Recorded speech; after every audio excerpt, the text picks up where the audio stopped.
Pinang, may nariningan ka na namin. Ngunit hindi ka pa rin natuto. Hindi pa rin nagbago ang ugali mo. Tamad, inaasa sa iba, hindi naghahanap, at naninisi ka pa.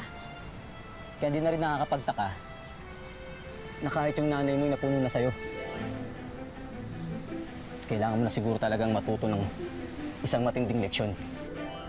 Wag po! Hindi na po mauulit. Promise po yun, hindi na po. Isang matinding leksyon na makukuha mo ngayon, Pinang. Kaya Pinang, huli na ang lahat. Ano yan? Powers.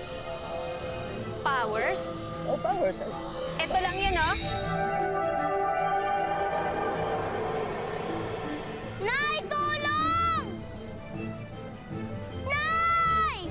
Yun ang power.